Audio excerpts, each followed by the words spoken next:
Bonjour, bienvenue dans la DEF. Aujourd'hui, on va parler à nouveau des régimes matrimoniaux, mais cette fois-ci, on va aborder les régimes conventionnels, c'est-à-dire les régimes dans lesquels il y a un contrat de mariage.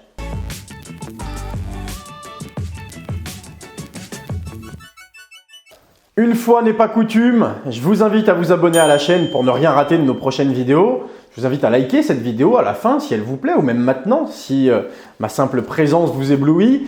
Et je vous invite également à mettre un commentaire maintenant ou à la fin pour nous dire que ça vous a plu ou pour nous solliciter sur des points que vous n'auriez pas très bien compris sur la vidéo ou bien pour nous suggérer des sujets qui pourraient vous intéresser à aborder dans les prochaines vidéos justement. Ceci étant dit, on ne va pas parler évidemment de tous les régimes conventionnels sur cette vidéo, mais essentiellement de deux régimes qui sont d'ailleurs les plus connus, à savoir donc le régime de la séparation de biens et le régime de la communauté universelle.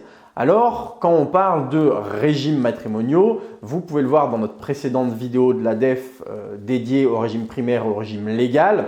En fait, on a justement ce régime primaire qui vient englober l'ensemble des régimes matrimoniaux. C'est-à-dire qu'avec ou sans contrat, le régime primaire s'applique. Et comme on l'a vu la dernière fois, il y a 3 obligations et 3 droits pour les époux, quoi qu'il en soit, qu'il y ait ou non un contrat. Les droits et les obligations, je reviens dessus très rapidement. Il y avait un droit d'ouvrir un compte bancaire à son nom sans demander le consentement de l'autre, le droit d'exercer la profession de son choix et d'en tirer des revenus et le droit de jouir de ses biens personnels à sa guise. Et dans les obligations, il y avait la protection du foyer familial. Je ne peux pas vendre ou rompre un bail de location sans le consentement de l'autre époux. Je dois contribuer aux charges du ménage à hauteur de mes revenus, en proportion de mes revenus, et je dois également être solidaire des dettes qui sont effectuées soit dans l'intérêt du ménage, soit pour l'éducation des enfants. Voilà, ça c'était les droits et les obligations du régime primaire qu'on avait vu la dernière fois dans la vidéo dédiée au régime légal, donc celui où il n'y avait pas de contrat. Et on a vu que quand il n'y avait pas de contrat, eh bien, il y avait des règles qui s'appliquaient quoi qu'il en soit finalement. Parce que vu qu'on n'a pas fait de contrat pour déterminer ci ou ça, eh bien, c'est la loi qui englobe les droits et obligations de chacun des époux lorsqu'il n'y a pas de contrat de mariage. Là, on parle des régimes conventionnels. Donc, une convention, c'est un contrat. C'est juste ça que ça veut dire. Un régime conventionnel, c'est qu'on a établi un contrat au moment de se marier en disant on va faire comme ci, comme ça, au niveau de nos revenus, de nos patrimoines, etc., etc. Et donc, il y a plusieurs possibilités de convention, il y a plusieurs régimes conventionnels et comme je le disais un petit peu plus tôt dans cette vidéo, on va se pencher davantage sur le régime de la séparation des biens et le régime de la communauté universelle qui sont du coup complètement opposés. Le régime de la communauté universelle, je vais commencer par lui, tiens, c'est un régime dans lequel, c'est assez simple finalement, tous les biens sont communs. Vous vous rappelez la dernière fois dans le régime légal, quand il n'y a pas de contrat, ce que j'avais eu avant le mariage ou ce que j'avais reçu par donation ou par succession, c'était des biens qui me restaient propres à moi-même. Et les biens communs, c'était seulement ce qu'on achetait après le mariage. Essentiellement, en tout cas, c'était ça. Là, dans la communauté universelle, on dit que tous les biens sont communs. Donc, si j'avais une maison avant de me marier et que je fais un contrat, que je suis marié sous le régime de la communauté universelle, cette maison que j'avais avant le mariage, elle devient commune. D'accord ? Si j'ai reçu des biens par donation ou par succession, ils deviennent communs, etc., etc. Tous les biens sont réunis dans une communauté.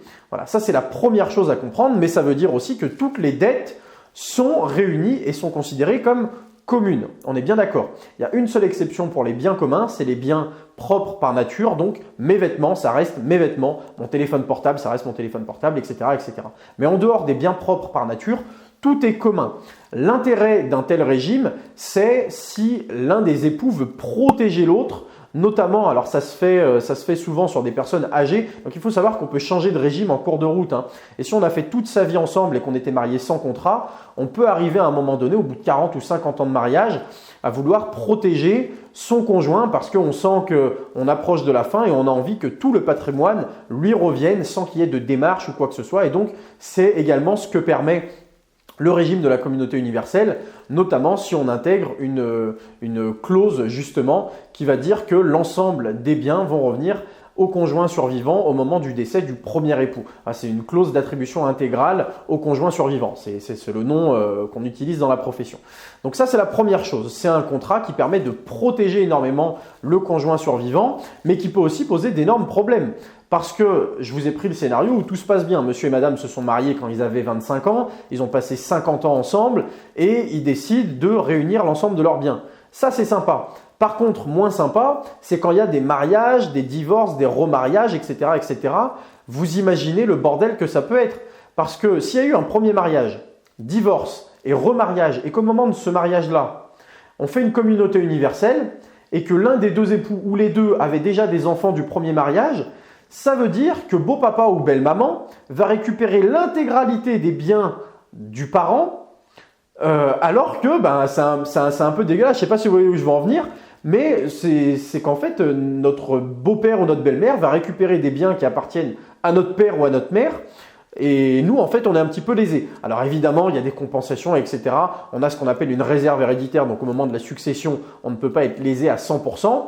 Mais le conjoint survivant peut grandement être favorisé par ce régime. Donc c'est très important, c'est là où je veux en venir, de choisir un régime qui correspond à votre situation. Et une communauté universelle, quand il y a eu des divorces, des remariages, etc., des enfants d'un premier lit, ça peut vite foutre le bordel et il peut y avoir des conflits énormes.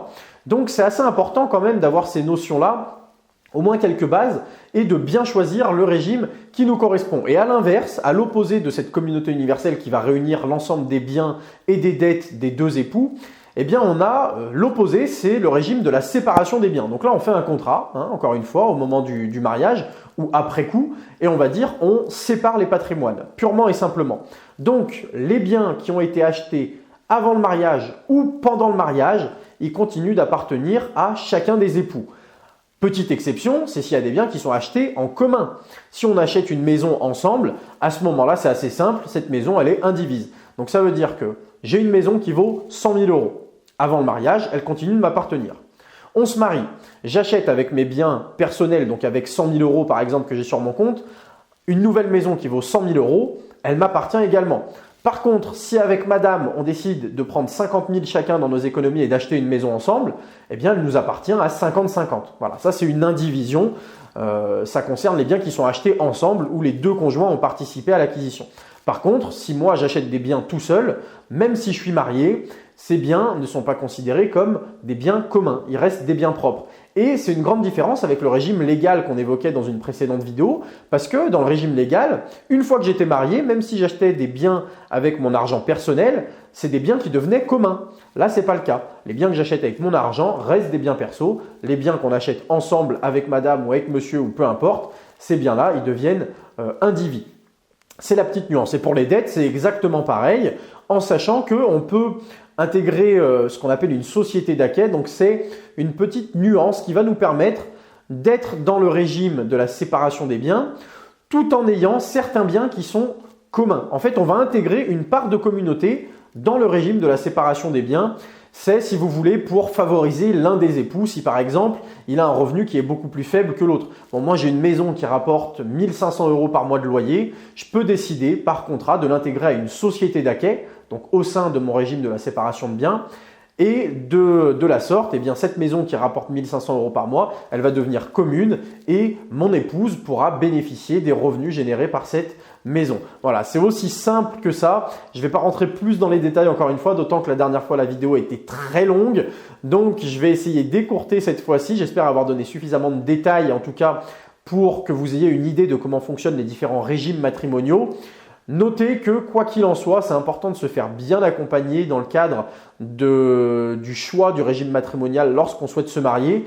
Est-ce qu'on fait un contrat ou pas? Si on fait un contrat, est-ce qu'on fait une séparation de biens, une communauté universelle, évidemment, ou une communauté des meubles et acquêts, qui est un autre régime possible, etc., etc. Donc, c'est très important de se poser toutes ces questions parce que selon que vous soyez salarié, entrepreneur, qui ait eu un premier mariage, des enfants de ce premier mariage ou non, etc., etc., en fait, tous ces critères vont faire que tel ou tel régime sera parfaitement adapté ou alors à l'inverse pas du tout et pourrait potentiellement vous mettre dans de beaux draps. Voilà, j'espère que c'était suffisamment clair. Cette fois-ci, j'ai vraiment fini. Je vous laisse mettre un commentaire si jamais il y a des questions ou des choses que vous voulez aborder pour aller plus dans les détails.